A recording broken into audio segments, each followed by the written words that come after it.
Hi everyone, thanks for tuning in. I've got another edition of Battle of the Drugstore Under Eye Concealer, which is a review series that I'm doing. It's in a playlist if you're interested on my channel.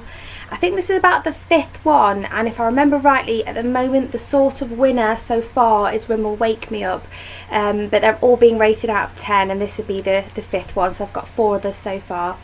I believe so far I've done Bourjois Healthy Mix, Maybelline Fit Me, Maybelline the Eraser Under Eye Dark Circles and the Rimmel Wake Me Up. So I've got the e.l.f. Maximum Coverage Concealer today.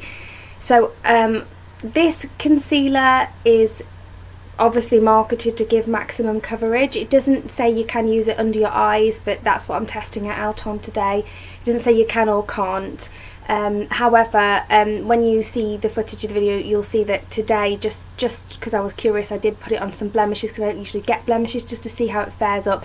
For example, this one I can still see it, so I feel like it's not necessarily a great concealer if you have acne. But today's video is not to do with that; it's to do with the under eye. I'm trying to use exactly the same variants. And more or less, I've got the e.l.f. Flawless Concealer brush to apply the product. I've got a Real Techniques brush to set it. It's the setting brush this time.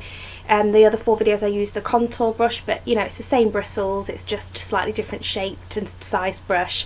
I'm also using the Rimmel Stay Matte powder, but I have the translucent version on this occasion, and I will be going forwards. So yeah, I hope you enjoy the video and it's helpful, guys, and I'll see you at the end. I don't think I've ever looked quite so rough on my channel. I don't know, tell me if you can think of another time I've looked rougher than this in the comments, let me know. I don't think it's happened yet. The shade is Porcelain, which has loads and loads of numbers that I'm not going to sit here and read out, but it's basically the lightest shade that they do, or at least it was anyway, when I went for it. So it's very creamy. It's got like a very bordering, almost moussey, so bordering on moussey consistency, but it's not moussey, it's just very, very creamy. It feels lovely. It feels sort of just enough stick to it, but also just enough hydration to it as well. So I've got my e.l.f. Flawless Concealer brush as usual, and I'm just gonna buff that in. I wouldn't usually be able to wear this colour because it's actually ever so slightly too dark for me, like a little bit sort of orange as well, so the lightest shade isn't actually that light, but at the minute my face has caught the sun with the start of spring. I went to visit my dad in Warwickshire and we sat out in the sun and he had lovely weather. Don't really get that up here in the northeast, or if we do it's for like an hour and then that's it. I'm just going to take it a little bit over my eyelids and up to my brow and a little bit through my brow, mainly because I dyed my eyebrows last night, and so I've dyed the skin a little bit. I'm not very neat when I do it, and also because I've just put too much on my face. Okay, so I'm just going to put some the rest of my cream products on before I set it. So I've put the rest of my cream products on, and I've actually slapped a load of this all over my face because I've literally just put a BB cream on today. I've noticed my skin's usually fine, but I've slept in my makeup quite a few times recently, probably about 3, which is really bad, I know, and I'm going to make an effort not to do it. And I have seen some blemishes and some damage to my skin caused by that, so I've tried to go over it. And I know this is an under eye concealer review series, but I just wanted to test the coverage on redness as well, and it's just not toning down the redness, I don't feel. I feel like it's creamy and lovely feeling, but it is obviously maximum coverage concealer marketed that way, and I just feel like it's done nothing at all to cover. I mean, I'm looking down so you can see the severity of it. I just feel like it's done nothing to conceal. I'm not sure it's even brightened. It's such a shame because it feels lovely. A, because it feels lovely, and B, because I bought 2 of these.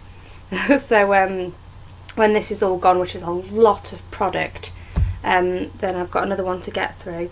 One thing I will say as well is that, I mean, in regards to value for money, it's not just really cost effective to buy it, but you also get 12 millilitres, so 0.7 fluid ounces of concealer. I don't know any other concealer that offers you that much product.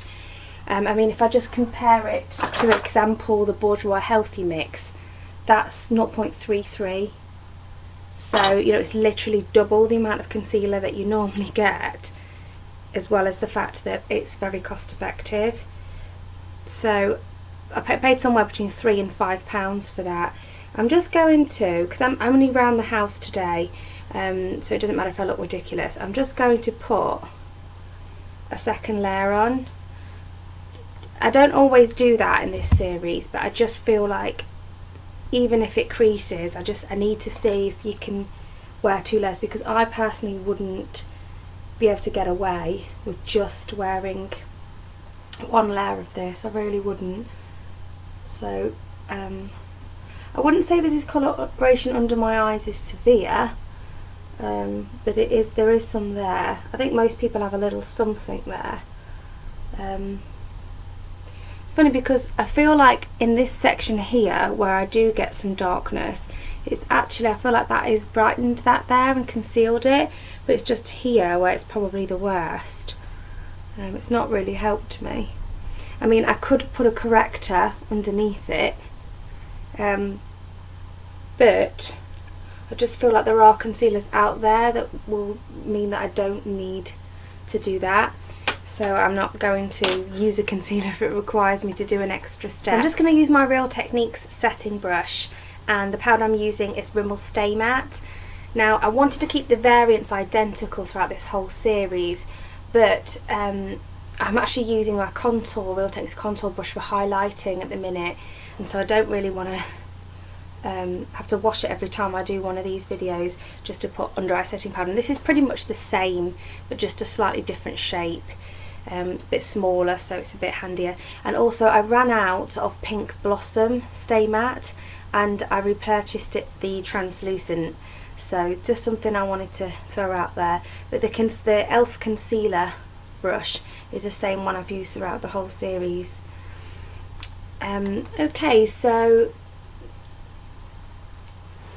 now I've got the powder on and the shine's taken away and I've got the 2 layers on, it's not bad in regards to coverage, but I do feel that it looks as though it is going to crease. It feels as though it's going to crease because it's so emollient and I've had to put so much of it on to get any sort of coverage whatsoever. So I'll come back and touch base with you. I'll do the rest of my makeup and come back and touch base with you around midday, and well, halfway through the day, let's say. It's about 11 o'clock roughly now, and I'll try and keep it on for as long as possible. So I've finished the rest of my makeup. It's not quite the middle of the day yet, but I just wanted to come back and say that it hasn't creased under the eyes, and I think it would have if it was going to by now. Probably, we'll have to see, but it is looking a little bit cakey. Now that might be because I put 2 layers on and it's not sort of buildable, but yeah, it's looking a bit cakey. So I've just put minimal makeup on today because I'm going to be doing a lot of housework. So yeah, I'll try and touch back with you in a few hours, about maybe 4 or 5 hours, just to see how it's getting on. So it's about 5 o'clock, yep, 10 past 4 now, so I've had this on for about 5 hours, 11, 12, 1, 2, 3, 4, yeah, 5 hours. I feel like it's looking a little bit scaly, much like Bourjois Healthy Mix sort of does to me, but not as bad. So I do look a little bit old under the eyes, but yeah, it's not so bad. I just, you know, wouldn't wear it. I just wouldn't wear it for anything that needed to be reliable for. I might wear it for example work. That's my feelings on it so far, but not for anything else. Yeah, the other thing I would mention as well is I love the way the packaging, I didn't say at the start, the way it's sort of like a squeeze tube instead of a dough foot. I love that. It's just very, very sanitary, and I like the idea of not having to wipe something on my face that goes back into a moist environment, etc. So yeah, I'll come back to you at the end of the day. So it's about 9:30 at night, and I've had this on now for about 10.5 hours, I think, yeah. And the finish of it reminds me very, very, very much of Bourjois Healthy Mix. It doesn't initially feel the same to go on because it feels a bit creamier, but the finish of it does. It's sort of, I'm not sure if the camera's going to pick it up, I'll come up close.